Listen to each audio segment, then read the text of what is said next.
our detailed position paper, which will incorporate our suggestions and comments on the provisions of the bills after the hearing, Mr. Chair, Madam Chair.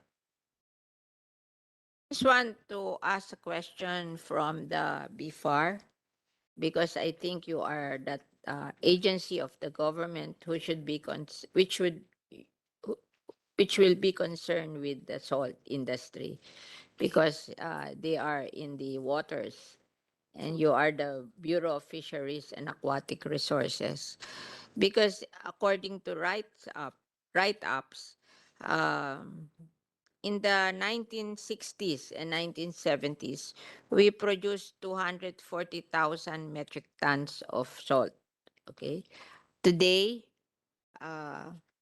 we only produce 42,000, which is 7% of the demand, metric tons of salt. So we have gone down 42,000 against 240,000. 42,000 is just about 15%, diba, of what we were producing before. What do you think of that? What happened? Can you enlighten us about that?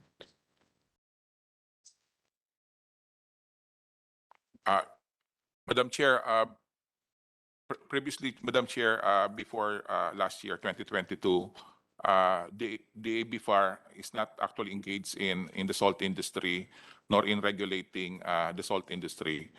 But during our initial meetings, Madam Chair, and in the consultations made, ASIN has provided for a detailed presentation, which includes the some analysis on why the salt industry declined through the years. So I think, Madam Chair, if with the indulgence of Madam Chair. I'm just concerned that the Department of Agriculture is not interested on salt. No matter how I look at it, it's part of the food industry, di ba? Salt. We eat salt. Oo. So why are you not concerned with salt? The Department of Agriculture. Why? The findings is that nobody is interested in the salt industry. Oh, but I would think that they said that it's DNR, but the DNR will just give permit to use the shoreline for the salt industry or the land for the salt industry. But since it's a kind of food, then the DA should be concerned about the salt. Oh, di ba? Kasi nagtuturo-turuan na kayo kung sino in charge ng salt industry. I would like to believe that it's the Department of Agriculture. Madam Chair. Diba? Yes. Madam Chair. Senator Binay, we recognize Senator Binay. Yeah, siguro Madam Chair, maganda din malaman, sino ba nagbibigay ng import permit for salt? Nanggagaling ho ba to sa DA? Kung nagbibigay ng import permit. Hindi po sa DA, ma'am. Sino nagbibigay ng import permit for salt? Ibig mo sabihin, walang nagbibigay ng import permit and we can import salt? Yes. The FDA issues permit for salt importers, iodized salt importers, and salt products. So you are in charge of the salt industry? For the iodized salt po. Ano? Iodized salt for human consumption. Lahat nga, ginawa niyong iodized salt eh. Oh, di kayo in charge. For the So, industry, nagtataka ako dito sa gobyerno to. Pag-import, nagkakagulo kayo kung sino in charge. Pero pag developmental, walang gustong umamin kung sino in charge. Ba't ikaw ang mag-i-import? Alam mo ba kung ano ang situation ng supply and demand?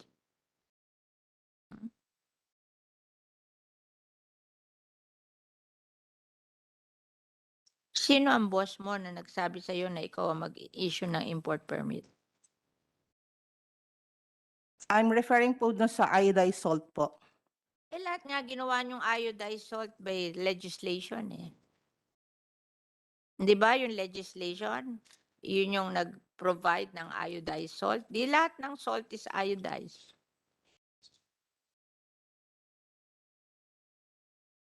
Madam Chair, if I may. Yes, okay. Kaya po Senator tayo Villanueva. Thank you, Madam Chair. Una, kaya po tayo nag-file ng bill. Dahil nga po lahat, tama po si Madam Chair, iodized salt. Kaya napakagandang pag-usapan po yan. Maganda yung pinuna ni Senator Nancy. Sino yung nagbibigay ng import permits kasi malalaman po natin doon dahil 93% ng ating salt ay ini-import natin. So ibig sabihin talagang merong demand yung salt pero wala tayong produksyon. Nako, mas malaking problema natin kung may produksyon tayo, nag-i-import pala tayo. Kaya siguro, Madam Chair, magandang itanong, pero ayoko sanang iwanan muna yung tinatanong po natin, sino yung nag nag Senator ng Villanueva, per- it's FDA. ang FDA daw ang nag-i-issue ng import permit. okay. Tinatanong ko sa kanila, do they have a knowledge of the industry? What is the supply and what is the demand? How can they issue import permit if they have no knowledge of the salt industry? Do you have a knowledge of the salt industry as FDA? Miss Tuason?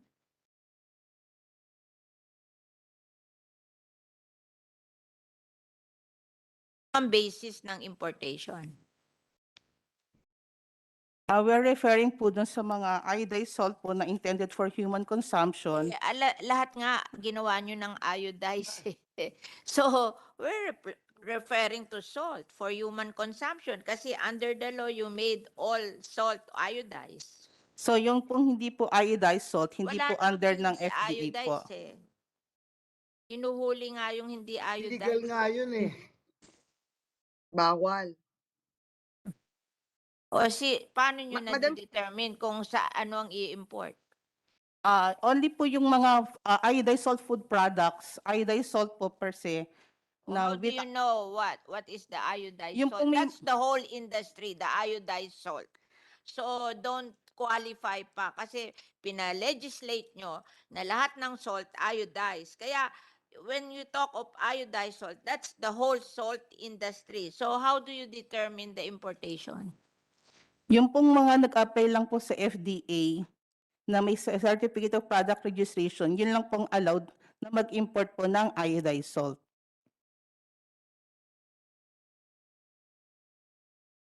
Madam Chair, Ay, Senator Binay. siguro maganda kong malaman, ano bang treatment natin sa salt? Is this an agricultural product or ano bang classification ng salt? It's for food. So it's agricultural product. But apparently, Madam Chairperson, parang hindi siya And the mere treated. fact that it's ng- being allowed to come in through the FDA, di ba yung FDA is food din yun? Yes, ma'am, food din. Food din yan eh. Human grade, food grade. Siguro, Madam Chair, sinong in charge sa DA for salt? Wala daw. Wala, ma'am, wala. Wala? Wala. Uy, Or Ah. as a sobra product, naman. ano ba, DTI? Huwag mong i-station. Madam Yes, Chairperson, parang, we hear Madam Chair, parang napakalaki ng problema natin talaga sa ASIN dahil apparently wala sa pamahalaan ang in charge sa salt.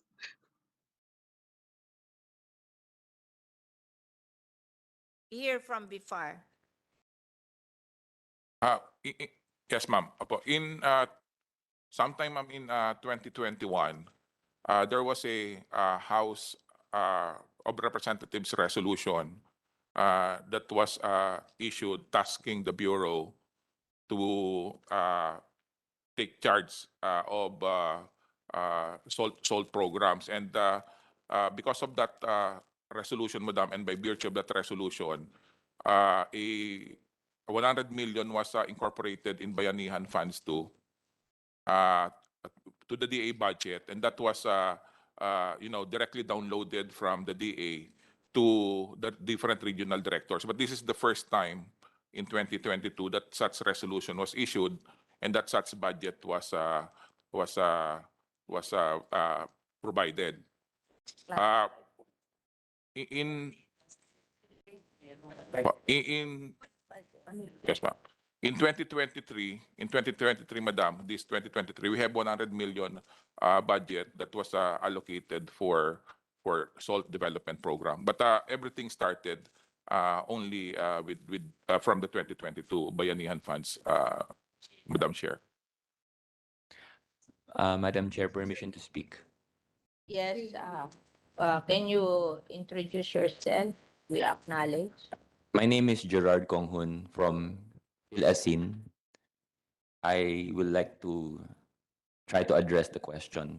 So the question is, who issues import permit and what does that look like on the ground in procedure? So when you import, there are mostly two kinds of sources of importation. One is from Australia, and the other is from China. So who issues the import permit? Importers that want to import salt will go to the Bureau of Customs and ask for a customs import permit. Yes, it's an import permit so that they can import goods from abroad, including salt. So Conflict of interest yun? Ikaw ang nagpapapasok, ikaw rin ang nag-i-issue ng import permit. Ba't sinasabi nila sila nag-i-issue ng import permit? okay, I will just qualify that. So the Bureau of Customs issues an import permit, and then importers are required to get certification from the FDA to present that some of that salt will be iodized. When the salt comes in from Australia, it is not yet iodized, Madam Senator. No, when you passed that law, you demanded that the local salt be iodized. Tapos ngayon, mag-i-import kayo ng salt na hindi iodized. Ano ba yan? Ano bang malaking kalokohan yan? Di sana pinayagan nyo na lang yung local producer na hindi iodized at ni-require nyo na lang na may manufacturer na mag-iodize. Kung ganun din lang ang gagawin nyo na mag-i-import kayo ng hindi iodized tapos i-require nyo iodized. Ano ba yan? Why was this law passed? Yeah, so Sino ba ang nag-advise sa Congress na ipas tong salt iodization law na to? Sino ba nagbigay? Ano, sabihin niyo sa akin kung sino ang nag-influence sa Congress na ipas to. Kasi kung mag-i-import din kayo ng hindi iodized tapos i-require niyo yung local na iodized, tama ba 'yun? Sino nag-ano nito sa Congress na ipas 'yan? Ha? Sino nag-influence sa Congress na ipas ito? Pinatay nito ang salt industry eh. Oh. Oh, bakit nyo pinapatay ang salt industry? When yung i-importin nyo pala hindi rin iodized tapos dito rin lang i-iodize. Di sana sinabi nyo na lang na pwede sila mag-produce ng hindi iodized and then ipaprocess na lang to the processor. Bakit pa tayo i-import? Munti mo nung 1970, 240,000 metric tons ang production natin. Ngayon, ano na lang, 42,000, which is 15% of what we produced before. What insanity is this? This is insanity on the part of the government. Ni-require nyo na iodize, tapos ang i-importin nyo, hindi iodize. Ba't ganun? Ha? Tama ba yun? Tama ba yun? Ha? Sino nagsabi na ipasa to ng Congress? Oo nga, sino nag-advise dito? Sino nag-opinion na dapat i-require na iodize? Baka health ito, di ba? Madam Chair, if I may. DOH, you explain. Yes, from National Nutrition Council, Ellen Abella. During the time when the laws being developed or formulated, the level of iodine deficiency in the Philippines was quite high. And one of the identified source or vehicle for iodine that is always consumed or regularly consumed at the household or commonly consumed in the household is salt. So yun po yung nakitang vehicle, best vehicle for the iodine. Yes, ma'am. Is pinigil nyo yung local producer na kailangan mag-produce sila ng iodized salt. Tapos yung ini-import nyo, hindi rin iodized, nire-require nyo lang na dito i-iodize. Ba't hindi nyo rin ginawa yun sa local producer? Ba't nyo ni-require na lahat ng local producer mag-iodize? Ang problema kasi, yung mga farmer, they don't know iodization. So, sana kayo, imbis na ni-require nyo yung farmer not to produce, kayo ang nag-introduce ng iodization sa health, tapos ni-require nyo na lahat na magtitinda ng salt, idaan nila sa iodization. Pero you did not prevent the farmer from producing salt. Parang mali ito. Tapos mag-i-import kayo ng hindi iodized, tapos pa-iodize nyo lang. Parang ano ba yan? You want to solve your problem, but you created a bigger problem for the Philippines. Yes, Madam Chair, if I may. And not all salt production is for human consumption. Remember, the fertilizer for the Yes. coconut is salt.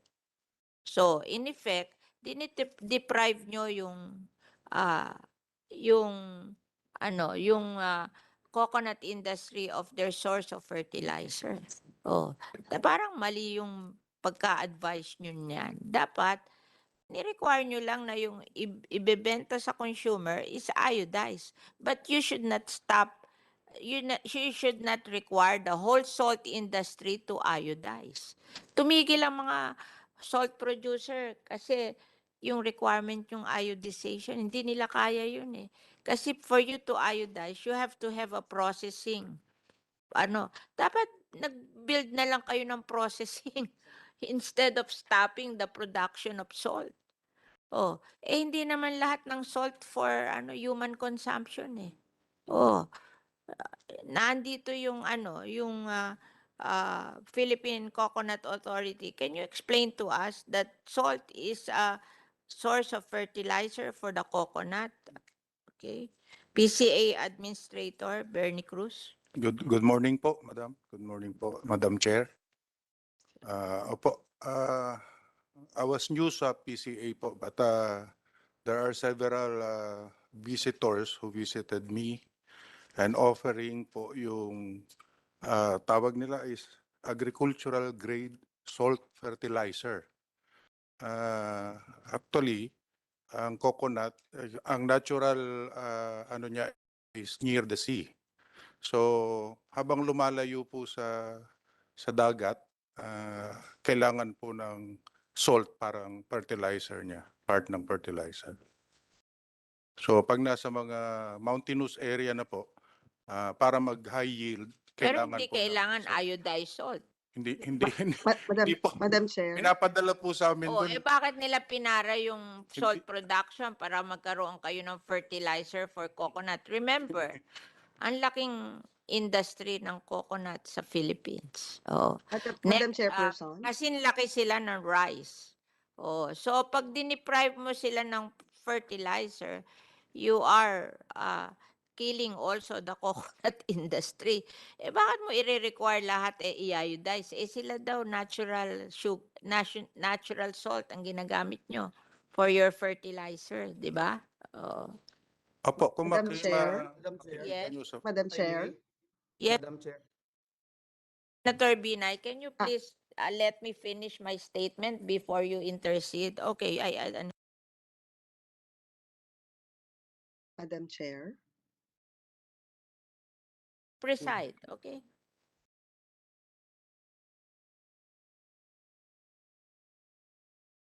We recognize Senator Binay.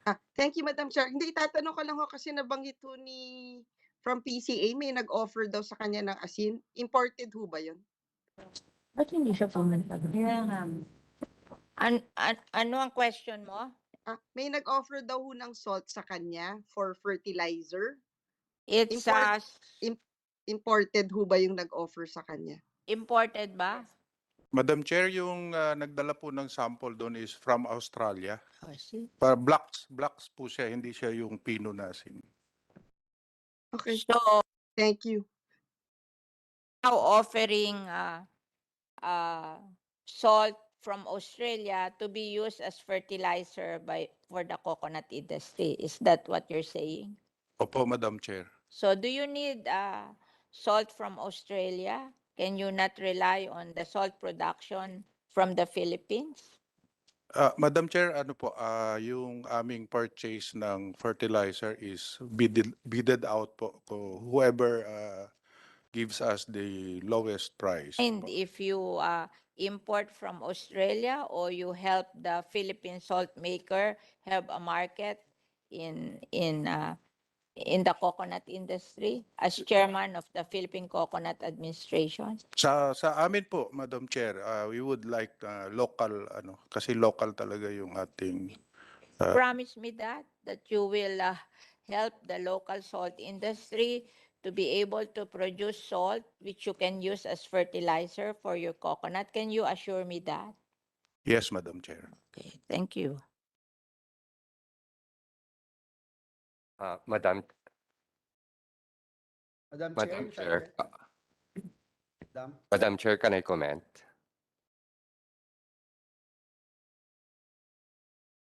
Recognize Senator Villanueva.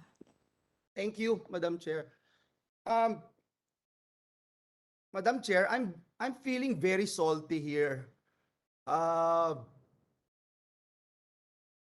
Klaro na po siguro na mula nung ipinasay yung ASIN law, lalong nag-deteriorate yung ating produksyon ng asin at lalong lumaki ng lumaki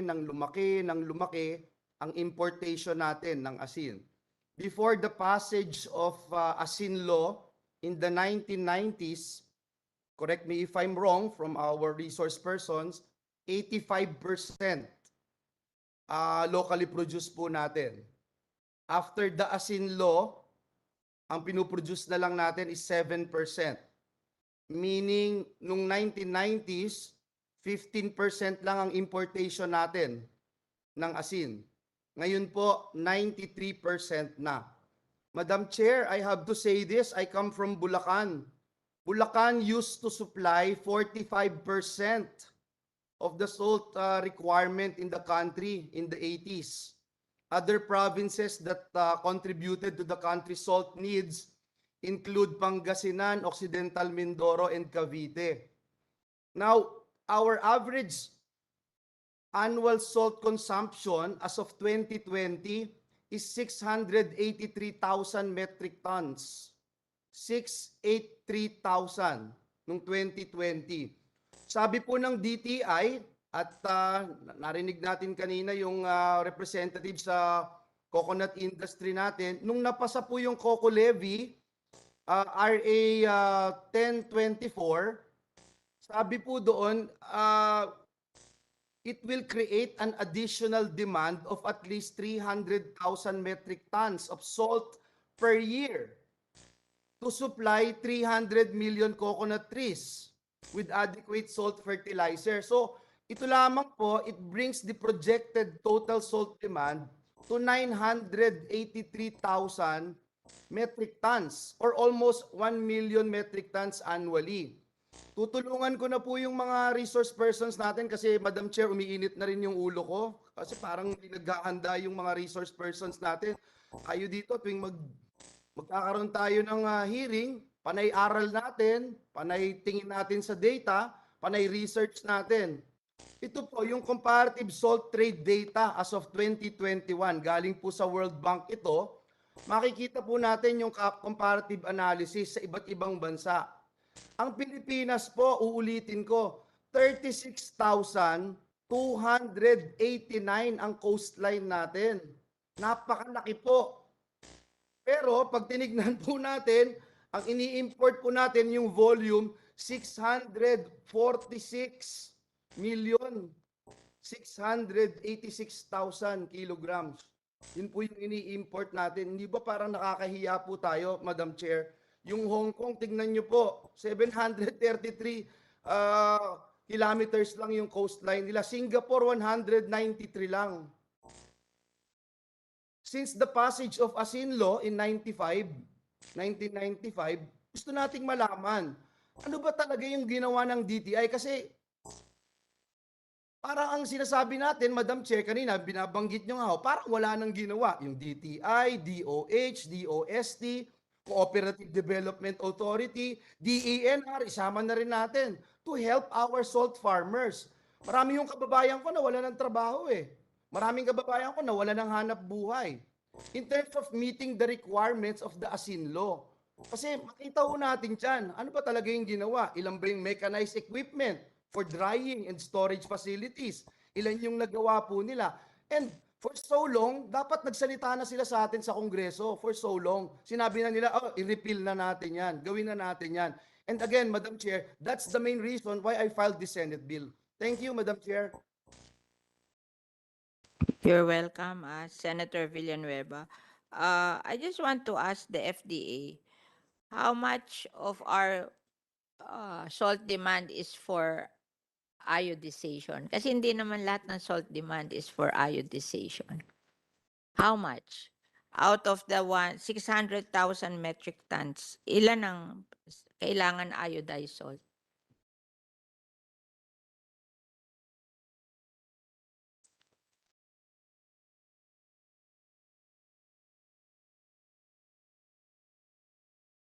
I'm sorry, Madam Chair, wala po kaming data ng... Paano ka nag-i-issue na import permit na hindi mo alam kung ilan ang demand for iodized salt?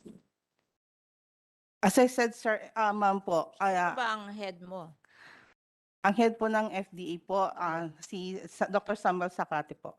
Sino? Dr. Samuel Sakate. Tawagan mo siya. Tanungin mo, ano ang basis ng importation of iodized salt? Ano ba ang demand for iodized salt? Para makita natin, out of 600,000, ilan ba talaga ang demand for iodized salt?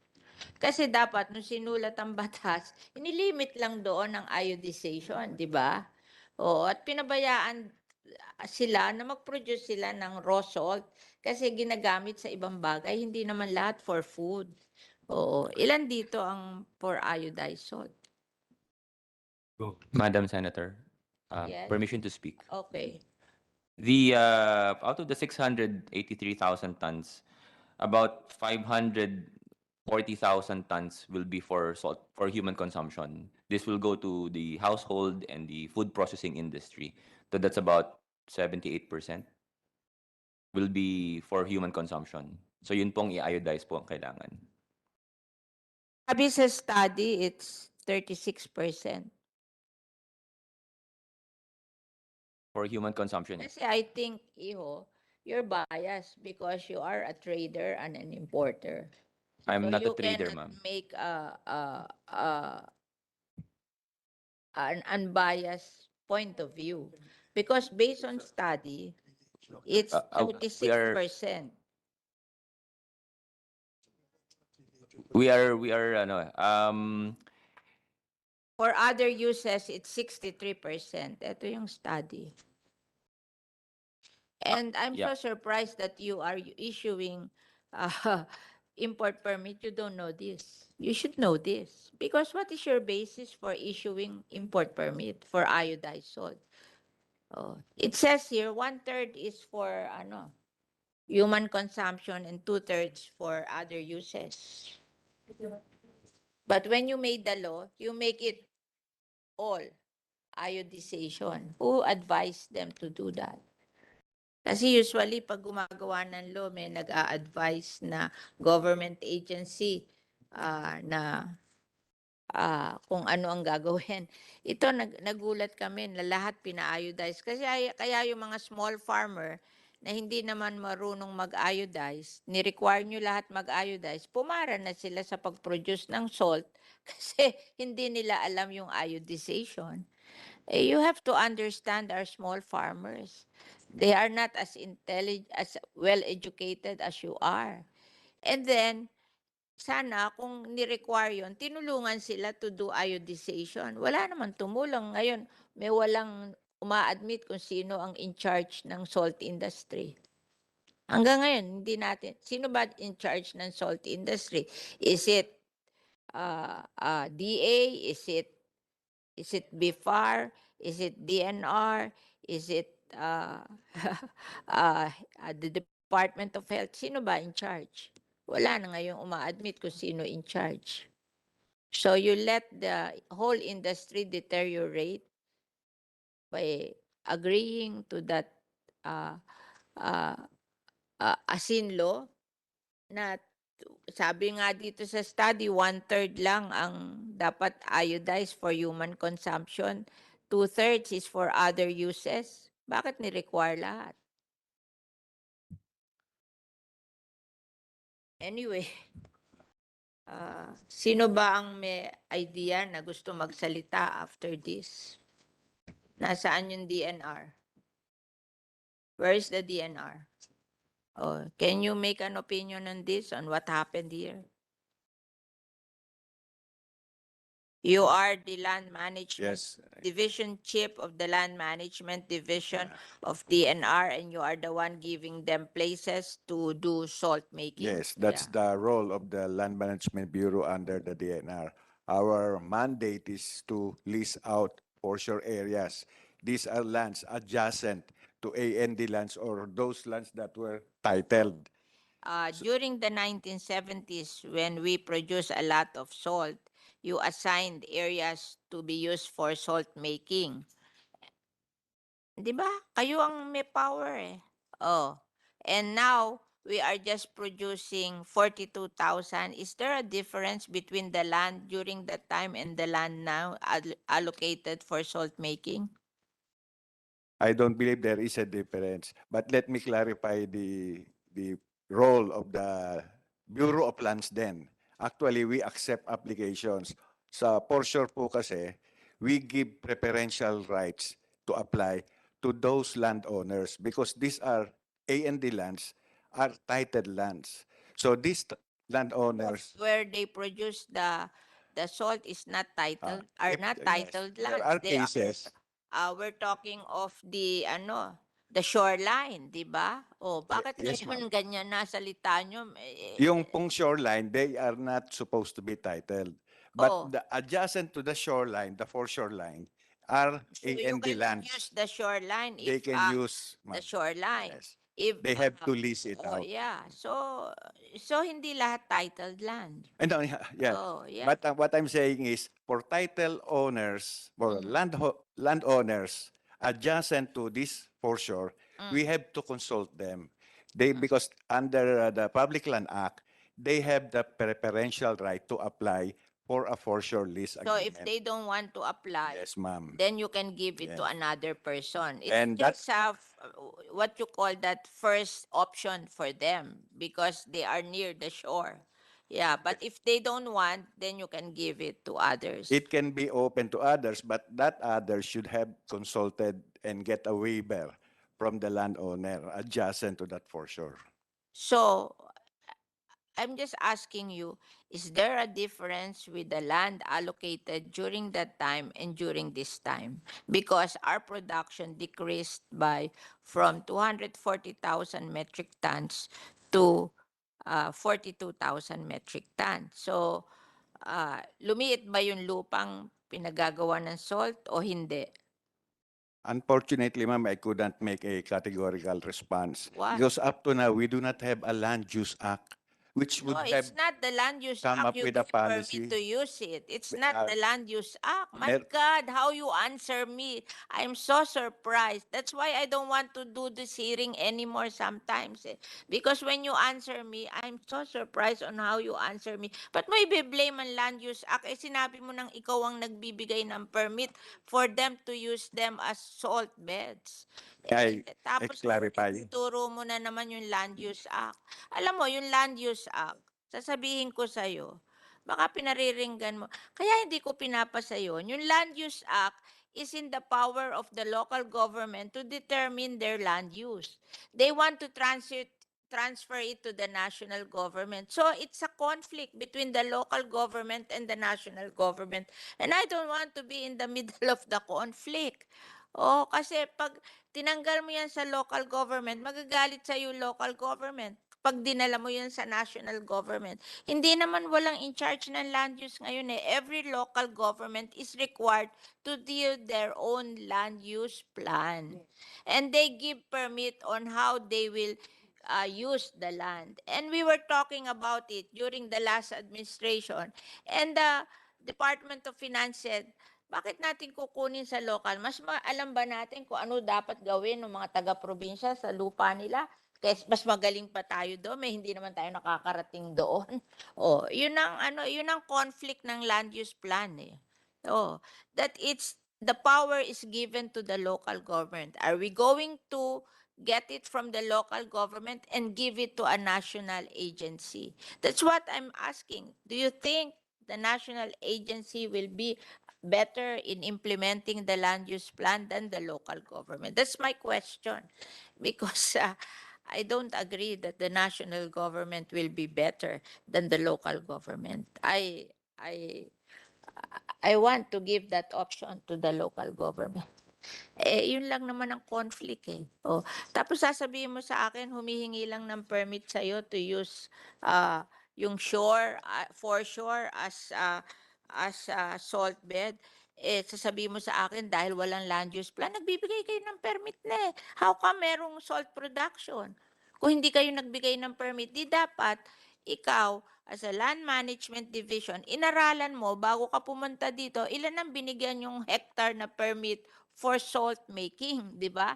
And then sabihin mo sa akin ngayon, kasi hindi naman ako ang nagbibigay ng permit, kayo eh. But sasabihin mo sa akin, ibe-blame mo yung land use plan. The power is with you. Oh, nandito. Oh, bakit ganyan ang sagot mo sa akin? Sorry, Your Honor. I think I made wrong Here, dapat answer because I binigay niyong lupa for salt making because the topic is salt making. Oh, gusto ko lang malaman kung mas konti ang lupa ngayon for salt making than in 1970s when we produce more salt. I just want to know. Para paggawa namin ng batas, alam namin what's the reason for the deteriorating salt production. Is it that there are less land for salt making? Or is it that the farmer doesn't understand, the farmers do not understand the iodization process? That's why they don't want to produce salt anymore because it's illegal if they don't iodize their salt. Oh, tingin ko, combination of many things kaya nag-deteriorate. Tapos, ito namang law na to, inassume na lahat ng salt is kailangan iodized salt when based on study, it should only be 30%. 1/3 of the consumption. Oh, bakit nyo ipa-iodize lahat ng salt? 1/3 lang ang kailangan. Di sana pinroject nyo kung ilan ang kailangan, tapos nilagay nyo sa batas that 30% of the demand should be iodized. So, hindi lahat ng salt farmer tumigil dahil they don't know how to iodize. Diba? Oh, can you give me a report on how many hectares have you given right for them to use them as salt farms? yes, ma'am. If you would allow us, we will provide you the report. How many hectares were used as a salt farm area? In the 1970s and now. Oh, kasi that was 50 years ago. And then, mas maganda sana before 1998 when we passed this law kung nagbago yung farms na nagpo-produce ng salt, di ba? Oh, we'll see. Kasi nung i-trace mo yung production from 1970s to 2023, tapos i-relate natin sa area ng salt farms nung para malaman natin kung ang reason is nawala yung binigyan nyo ng permit or talagang hindi lang sila marunong ng iodization kaya nag-stop sila kasi yun ang theory eh. Ni-require nyo ang mga salt farmers to do iodization and you did not help them to be able to do iodization kasi don't ever think that when you require something the farmers can do it. That's mechanization already. That's not anymore farming. Oh, so that you have to teach the farmers. They cannot do it automatically. Okay? Yes, Senator Binay. Madam Chair, pwede kong additional submission lang ho. Pakisubmit sa committee, ano ba yung proseso para makahingi ng permit itong mga salt farmers natin para magamit yung lupa for salt production. And part din ho ng submission nila na kung pwede pakigawan ng mapping, siguro from 1970s, yung kung saan areas may salt production. Nabigyan ng permit for salt production. Thank you po.